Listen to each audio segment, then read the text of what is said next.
रूस में आलू यात्रा जारी है। आज हम रोस्तोव क्षेत्र के प्रोलेटार्स्की जिले में एनर्जी कंपनी में हैं। आइए हम ऊर्जा से भर जाएं, इस कंपनी के साथ मिलकर ऊर्जा लें। चलिए चलकर देखते हैं।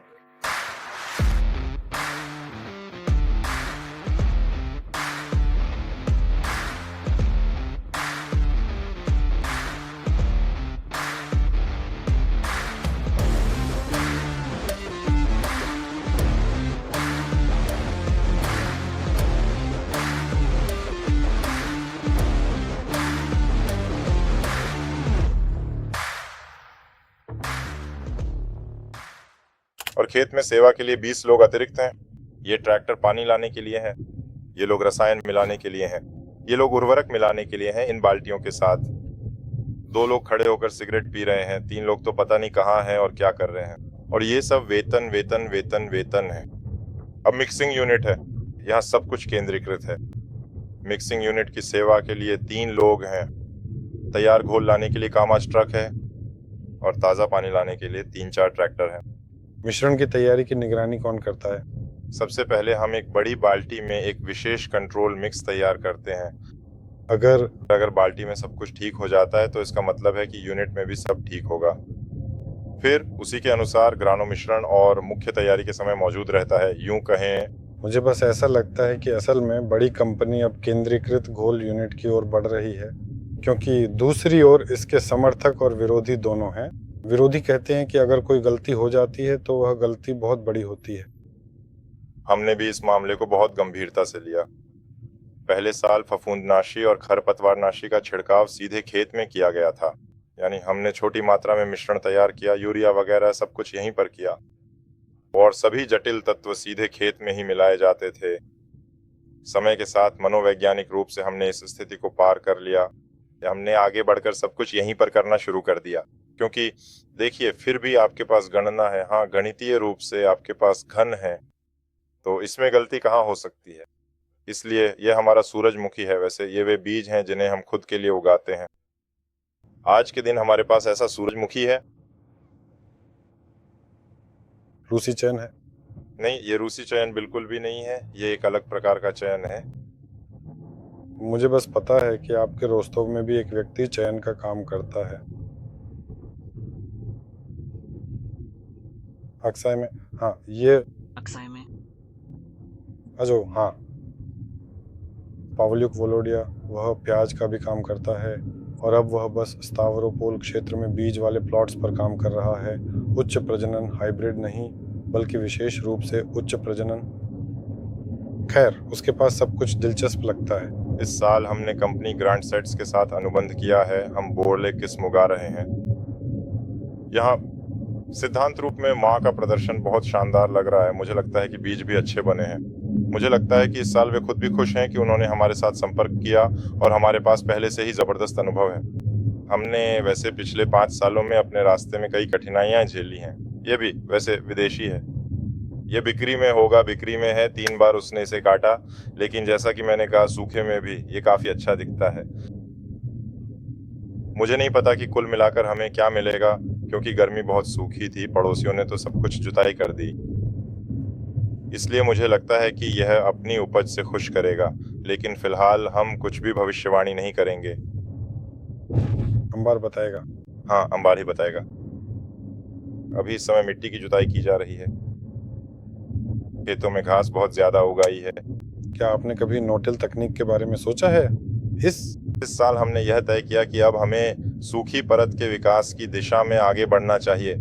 इसका मतलब है हम इस बात के पूरी तरह से आदी हो गए हैं कि बारिशें होती हैं पतझड़ के मौसम में भी और वसंत के मौसम में भी। और इस साल न तो पतझड़ में न ही वसंत में बारिश हुई और सर्दी भी बिल्कुल बिना बर्फ और बिना बारिश के रही। इसलिए आज की तारीख में हमारा लक्ष्य है कि हमने लगभग 1000 हेक्टेयर जमीन चुनी है जिस पर हम नो-टिल तकनीक आजमाना चाहते हैं। हम इसी पर सीधा प्रयोग करना चाहते हैं। हाँ हाँ, देखिए ये हमारी मक्का है। बहुत परेशानियों से गुजरी है। हालत तो बहुत खराब है।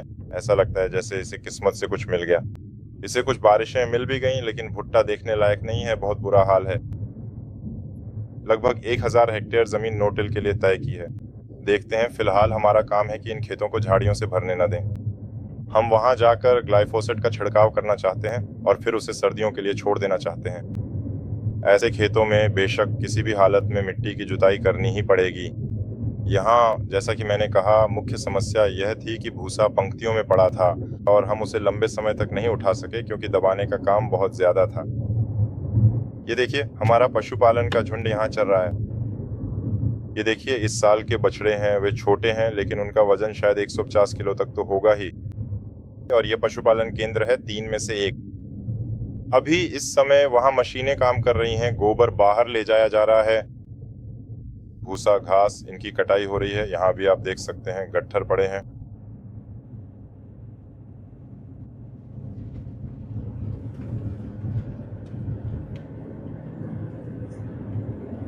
तो ये है मालो बुरगुस्त का जन्म स्थान, ये मेरे दादा की जन्मभूमि है और वे हर दिन लगभग 6-7 किलोमीटर पैदल चलकर स्कूल पढ़ने जाते थे। वे मालो बुरगुस्त में पैदा हुए थे लेकिन बिकेतनो में तापे में रहते थे। कहा जा सकता है कि इस बस्ती की स्थापना जर्मनों ने अपने समय में कैथरीन के शासनकाल में की थी। उनके पास सब कुछ था, उनके पास अपनी खुद की लोहार की दुकान थी, अपनी खुद की चक्की थी, उनके पास ताज़ा पानी था। ऐसा लगता है यहाँ पानी कहाँ है भाइयों, उन्होंने कुआं खुदवाया था, उनके पास ताज़ा पानी था। बिकेतनाया मतलब वहाँ कहीं पहाड़ी पर? ये वही है, हाँ, उस दिशा में जाना है। वैसे ऊंचाई की बात करें तो मैंने तुम्हें बताया था, समुद्र तल से 118 मीटर ऊपर, पहले 26 था। और वहां हमने देखा नहीं सही से, लेकिन मालो बुरगुस्ता में समुद्र तल से 136 मीटर ऊपर है। तो वो बिकेतनाया में रहता था और 7 किलोमीटर दूर मालो बुरगुस्ता पैदल जाता था, बर्फ बारिश कीचड़ सब में, बस जैसा हमें पसंद है। चलते थे, पढ़ते थे, ज्ञान प्राप्त करते थे। आज दादाजी रूस के सम्मानित अरबपति हैं। शायद उनके पास सिर्फ डिग्रियां और मानद उपाधियां ही नहीं हैं, लेकिन सब कुछ अपने परिश्रम से, अपने ज्ञान से वे हमारे लिए एक आदर्श, एक मिसाल हैं। और अपने तरीके से वे भी एक तरह से कंपनी को प्रेरणा देते हैं। बिल्कुल, मैं देखता हूं कि जिन लोगों की सोवियत परवरिश है उनके लिए नए ढंग में ढलना मुश्किल है। और अब हमारे यहाँ लोग मनोवैज्ञानिक रूप से संवेदनशील हो गए हैं, सबको अलग अलग तरीके से समझाना पड़ता है, लेकिन वे इसे स्वीकार नहीं करते। और उनके पास एक ठोस राय होती है, उनके पास हमेशा तर्क होता है। मैंने अपने समय में एक दिन में 5-5 लोगों को नौकरी से निकाला है। यार, जब लोगों की भरमार थी तब ये किसी तरह चल जाता था, लेकिन अब तो हर किसी के साथ दरवाजे के बाहर खड़ा नहीं रहता है ना। हाँ, अब हर किसी के लिए एक सही तरीका ढूंढना पड़ता है, उसकी जिंदगी और उसके काम में गहरी दिलचस्पी लेनी पड़ती है। हाँ, अब बस तुम ट्रैक्टर में आराम से बैठते हो और थोड़ा बहुत ही जान लेते हो। सिर्फ उसकी जिंदगी के बारे में ही नहीं पता चलता, बल्कि कुछ राज, कुछ ऐसी घटनाएं भी पता चलती हैं जो तुम्हारे साथ नहीं घटी, लेकिन उनका होना भी जरूरी है। कह सकते हैं कि यह एक तरह से जानकारी का स्रोत है। बोलोद्या, अगर बात करें कि मान लो तुम्हारी सबसे बड़ी पेशेवर गलती कौन सी थी जो तुमने की, अगर तुम साझा कर सको, जिसके लिए तुम्हें पछतावा है और शायद अब तुम वो गलती नहीं करते। शायद ऐसी कोई बात नहीं है, पता नहीं, शायद हालात के चलते या फिर किस्मत का भी कोई अपना रोल रहा हो। मान लो कुछ नया लागू करने से पहले बस बैठो, पेंसिल लेकर फायदे और नुकसान गिन लो। शायद पिछले साल मक्का के साथ मैं चाहता कि इस साल जो ज्ञान मेरे पास है वो लेकर वापस जाऊं, ताकि उस रिकॉर्ड को तोड़ सकूं, क्योंकि तब मौसम भी अनुकूल था और इस साल वो हासिल नहीं हो पाया। असल में हर साल हमेशा नया ही होता है। हमारे यहाँ ऐसा कभी नहीं हुआ, आप किसी भी एग्रोनोमिस्ट से बात कर लें, वही गेहूं है, सब कुछ एक जैसा लगता है। योजना, पोषण, उपचार, चरण सब कुछ एक जैसा है, लेकिन मौसम की परिस्थितियां अपनी भूमिका निभा जाती हैं और सब कुछ बदल जाता है। और अब तुम समझ जाते हो कि मान लो स्टोलन और कंद बनने की प्रक्रिया मौसम के कारण 2 हफ्ते आगे पीछे हो गई है, कि तुम्हारी गेहूं की फसल अब 16 जून को नहीं बल्कि 1 जून को ही पूरी तरह से तैयार हो जाएगी। और इसी महत्वपूर्ण वजह से ये सारे अनमोल पल और अनुभव बस यूं ही धूल में मिल जाते हैं, मानो कभी थे ही नहीं। तुम्हें हर साल कोई नई रणनीति बनानी पड़ती है और कुछ नई बातें शुरू करनी पड़ती हैं। इसलिए कोई भी अनुभव, चाहे अच्छा हो या बुरा, वह अनुभव ही है। और मैं आभारी हूं कि मैं यहाँ सब कुछ सीख सकता हूँ और आजमा सकता हूँ, ताकि कल पूरी तैयारी के साथ आगे बढ़ सकूं।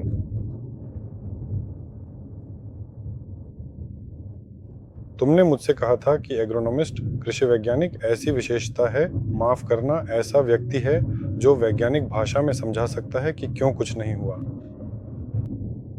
खैर, भगवान का शुक्र है, शायद ये खेतों के बड़े क्षेत्र की वजह से है, या शायद ऐतिहासिक रूप से ऐसा हुआ है, लेकिन हम हमेशा हर समय किसी भी एग्रोनॉमिस्ट के साथ संपर्क में रहते हैं। यानी चाहे वह कुछ भी बताए, चाहे वह किसी भी चीज़ का कारण समझाए, मैं हमेशा मूल रूप से उनके साथ ही रहता हूँ। मैं देखता हूँ कि किस फसल के साथ क्या हो रहा है, और मैं हमेशा उनकी खुलेपन के लिए उनका आभारी हूँ, क्योंकि अगर हमारे पास कोई समस्या होती है तो वे तुरंत इसके बारे में बता देते हैं। ऐसा नहीं होता कि सब कुछ कटाई तक छुपा लिया जाए और फिर बाद में उसकी समीक्षा की जाए। नहीं, सीजन के दौरान ही मैं देखता हूँ कि क्या हो रहा है। मैं पहले से ही उन समस्याओं के मूल कारण जानता हूँ, और मुझे कोई भी निर्णय लेना या फिर वास्तविकता को स्वीकार करना आसान हो जाता है। क्या आप कृपया बता सकते हैं कि आप किस मानवीय कमजोरी को आसानी से माफ करने के लिए तैयार हैं और वास्तव में किसे बिल्कुल भी नहीं माफ कर सकते हैं? बहुत दिलचस्प सवाल है।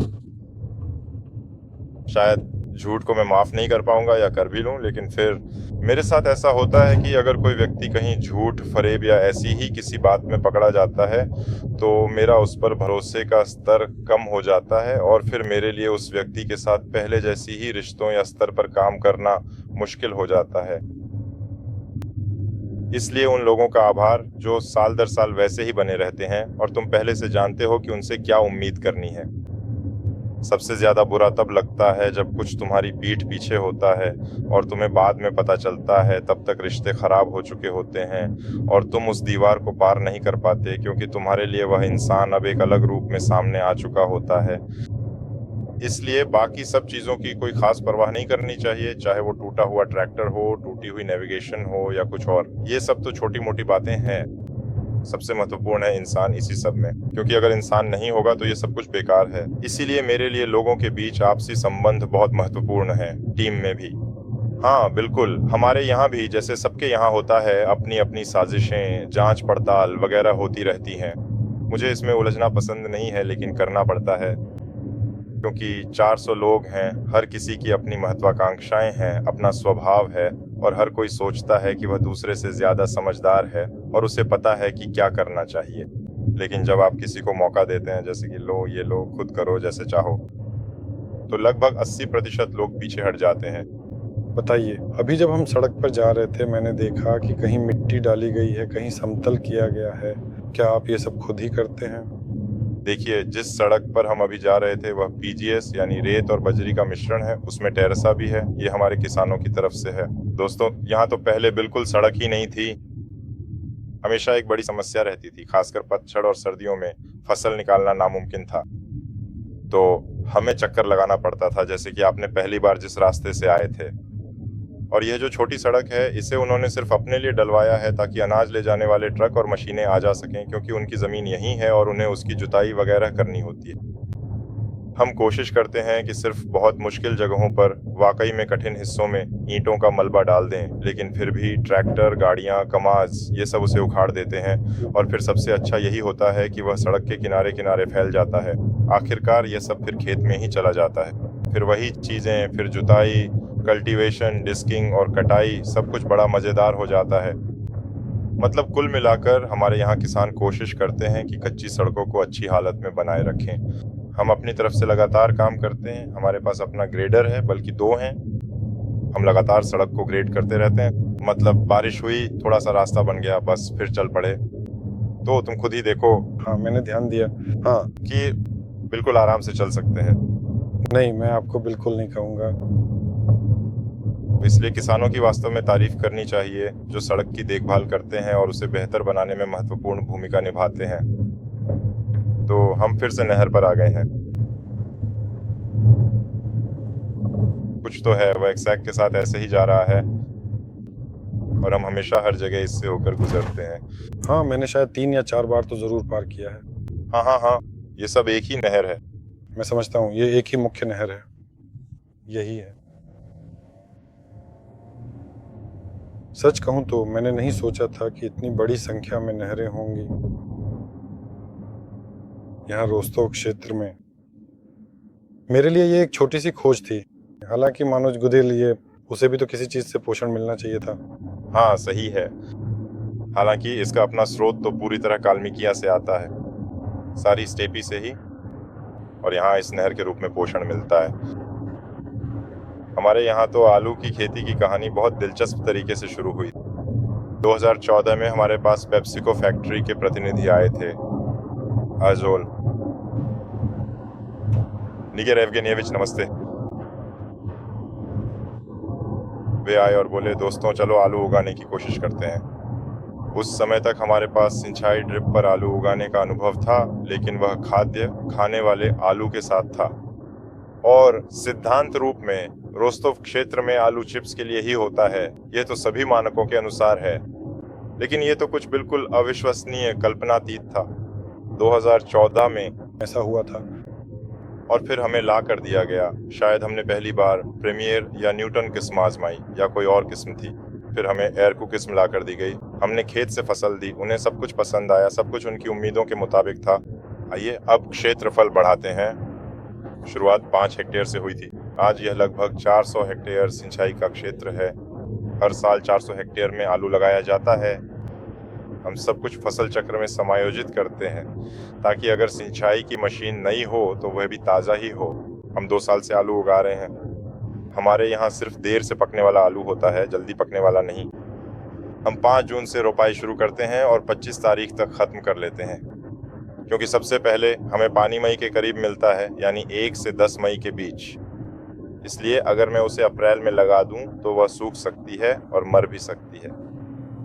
और एक और मुख्य बड़ी समस्या है कीट, मुख्य रूप से सिगाड़ा। ये वायरस के वाहक होते हैं। हमारे यहाँ कीटों की वजह से 40% तक फसल खराब हो जाती है, लेकिन यह असल में समझ में भी आता है। मई में मैदान पूरी तरह सूख जाता है। कीड़े भी होते हैं और वे हरी फसल की ओर उड़ते हैं और खुशी खुशी हमारे आलू खाते हैं। और सिगाड़ा तो इतना खतरनाक कीड़ा है कि जैसे ही आप इसे नियंत्रित करना शुरू करते हैं, ये और भी उग्र हो जाता है और खेत के एक बड़े हिस्से को बुरी तरह नुकसान पहुंचाता है। और हमने तारीखें भी इसी तरह चुनी है, और अब हमारे यहाँ रोस्तोव क्षेत्र में कई लोग ऐसा ही करते हैं। इसलिए मुख्य तरीका यही है, देर से बोना यानी रोपाई करना। और हम फसल की कटाई सितंबर में जब मनोवैज्ञानिक रूप से तैयार होंगे तब शुरू करेंगे। शारीरिक रूप से हम कोशिश करेंगे कि अक्टूबर के अंत के करीब कटाई करें, क्योंकि हम अभी आलू को देखकर समझ सकते हैं कि उसे अभी और बढ़ना है, उसमें और विकास बाकी है। इसीलिए हमारा लक्ष्य है कि आलू के भरने के लिए उसकी वृद्धि अवधि को अधिक से अधिक बढ़ाया जाए। और सितंबर अक्टूबर में हमारे यहाँ उसके लिए मौसम सबसे अनुकूल रहेगा। दिन का तापमान लगभग 20 डिग्री सेल्सियस रहेगा और रात का तापमान लगभग 15 या 10 डिग्री के आसपास हो सकता है। लेकिन अभी सबसे ज़रूरी बात यह है कि पौधों की पत्तियों को सुरक्षित रखा जाए। अभी हमारे पास फाइटोफ्थोरा, अल्टरनेरिया और एंथ्रेक्नोज के लिए सबसे अनुकूल परिस्थितियां बन गई हैं। इसलिए हमें अभी संतुलन बनाए रखना है और पत्तियों को सुरक्षित रखना है। हमारे एग्रोनोमिस्ट के पास पहले से ही एक तैयार की गई योजना है। हर साल यह योजना बदलती रहती है, क्योंकि प्रतिरोधक क्षमता को कोई नकार नहीं सकता। क्या कंपनी इसमें सक्रिय रूप से काम कर रही है? हाँ, हम अगस्त में कुछ दवाएं लेते हैं, शायद सेंट्रैक, अगर मैं गलत नहीं हूँ। नहीं, वह अगस्त की नहीं है। कुल मिलाकर फफूंदनाशी दवाओं की कुछ श्रृंखला हम अगस्त में लेते हैं। महीने में या कंपनी में?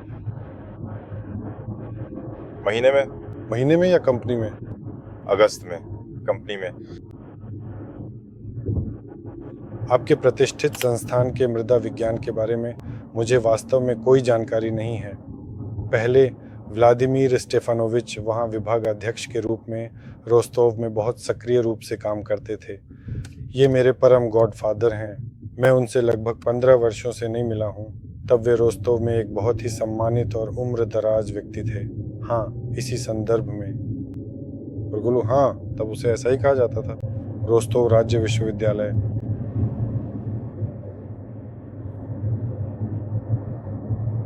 हमने सचमुच शायद 3 दिन उसके साथ खेतों में बिताए। हर परत में हर 10 सेंटीमीटर पर मिट्टी ली और विश्लेषण के लिए दे दी। और इसी वजह से मूल रूप से मैं सिंचाई के मानकों से जुड़ गया। यानी मुझे हर खेत के हिसाब से नमी कितनी होनी चाहिए ये पता चल गया।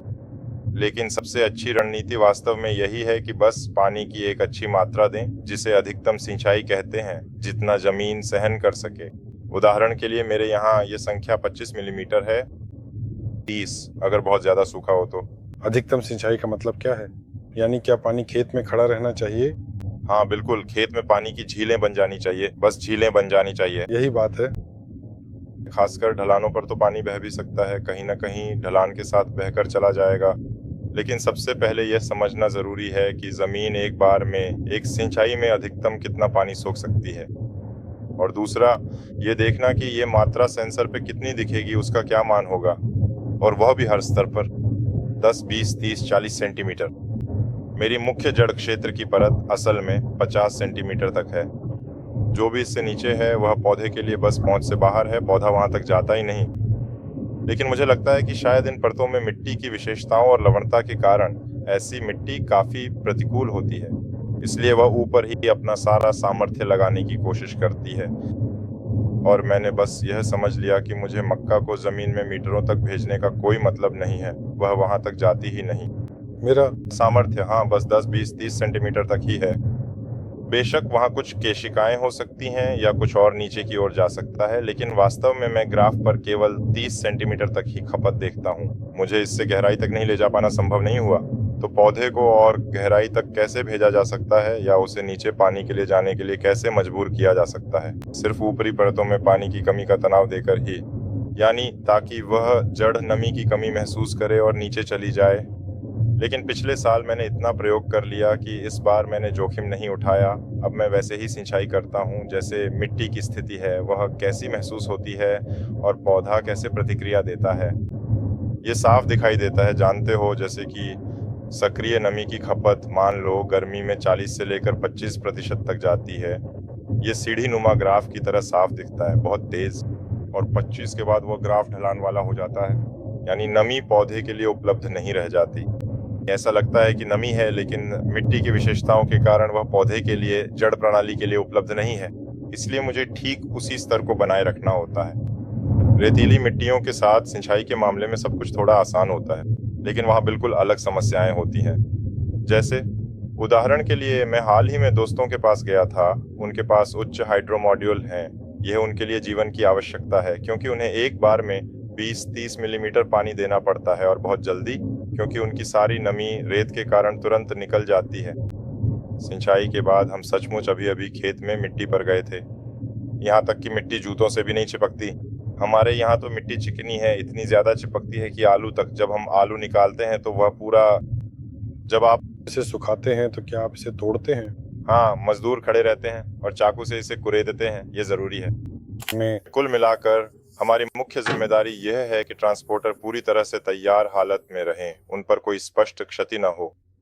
असल में वे काफी मजबूत होते हैं, लेकिन कभी कभी सीजन में लॉक टूट जाता है और फिर समस्याएं शुरू हो जाती हैं। सबसे जरूरी बात यह है कि सब कुछ अच्छी तरह से साफ किया जाए, क्योंकि यह मिट्टी इतनी चिपक जाती है कि इसे खुरचना पड़ता है।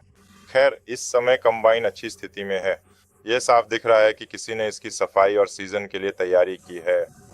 अब सबसे मुख्य काम शायद यह है कि तकनीकी निरीक्षण किया जाए, सभी मैकेनिज्म की जांच हो, कंबाइन को चालू किया जाए, उसे अच्छी तरह चलाकर देखें कि कहीं कोई अजीब आवाज तो नहीं आ रही, ताकि सीजन के दौरान कोई समस्या न हो। साथ ही सबसे जरूरी बात यह है कि ब्लेड्स लपट की अच्छी हालत में हों, उन्हें अधिकतम हद तक बदला जाए, क्योंकि सीजन में हमारे यहाँ अक्सर पत्तियों के साथ समस्या होती है। आलू पत्तियों से अलग नहीं हो पाता, खासकर वीआरके में यह समस्या आम है।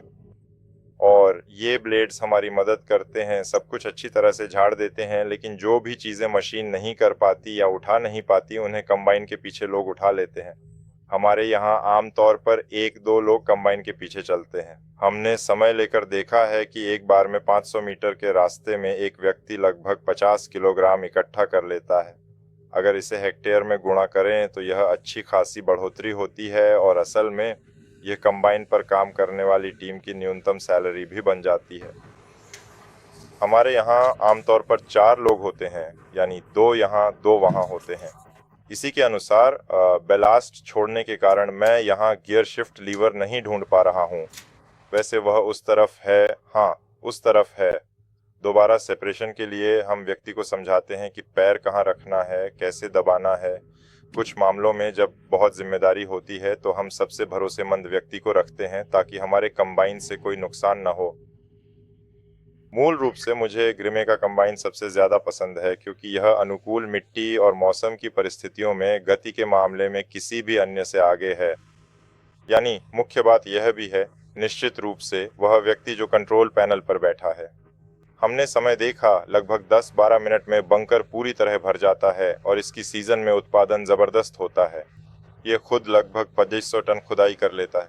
हमारे पास 12 कंबाइन काम कर रहे हैं और कुल मिलाकर हम जो 10,000 टन आलू निकालते हैं उसमें इसका बड़ा योगदान है।